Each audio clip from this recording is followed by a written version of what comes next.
Wenn Sie mich nachts um 3 wecken, unsere wichtigste Frage wäre, dass die Arbeiter beginnen müssen, ihre eigene unabhängige Partei aufzubauen.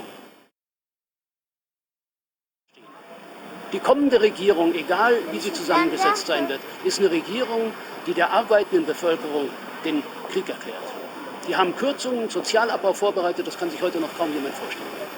Und deswegen sagen wir, die Arbeiterklasse muss sich auf große Klassenkämpfe vorbereiten, braucht dazu ihre eigene Partei, die PSD. Wir stehen in der Tradition der 4. Internationale, das heißt dem sozialistischen Kampf gegen den Stalinismus, gegen die Gewerkschaften, die Sozialdemokratie und so weiter.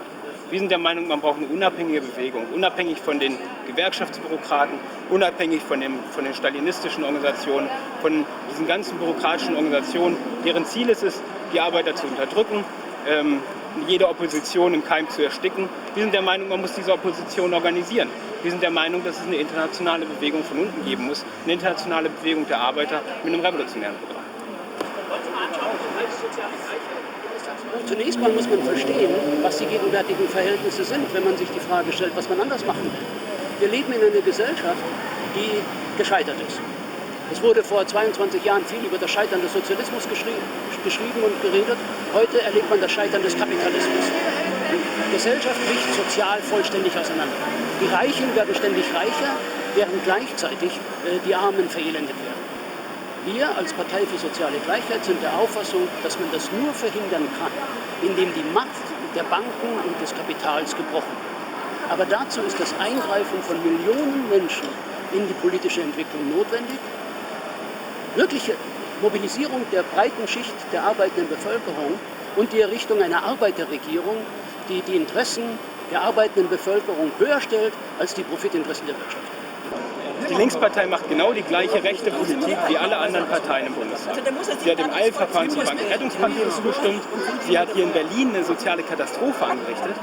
75 Millionen an den Unis eingespart, 10% Lohnkürzungen im öffentlichen Dienst und gleichzeitig der Bankgesellschaft 22 Milliarden in den Rachen geworfen als die Bürgschaft. Das ist die Politik der Linkspartei, die wir gerade hier in Berlin, glaube ich, nicht ausführlich diskutieren müssen. Die Linkspartei ist eine rechte, bürgerliche Partei, die sich zum Ziel gesetzt hat, eine Opposition unter Arbeitern zu unterdrücken, die soziale Opposition zu unterdrücken, die sich aber im Kern kein Stück von den anderen Parteien unterscheidet. Man sieht ganz gut an den Piraten, dass einfach nur eine neue Partei mit ein bisschen frischem Wind genau die gleiche Politik macht wie alle vorherigen Parteien. Wenn man nicht die Grundfrage angeht, die Klassenfrage in der Gesellschaft, nach welchen Interessen ist die Gesellschaft strukturiert? Ist sie strukturiert nach den Profitinteressen von der schmalen Schicht an der Spitze oder ist sie strukturiert für die Bedürfnisse der Menschen und ist die Wirtschaft demokratisch organisiert? Aber dazu muss man der Finanzelite entgegentreten, dazu muss man den Banken und Konzernen entgegentreten, sie enteignen und unter demokratische Kontrolle stellen. Es wird Demonstrationen geben, es wird massenhafte Proteste geben, es wird Streiks geben. Aber die entscheidende Frage, das zeigt sich in Ägypten, ist die Frage der Perspektive. Ist die Frage von einer revolutionären sozialistischen Perspektive. Es ist deswegen, weil wir letzten Vorschub ist.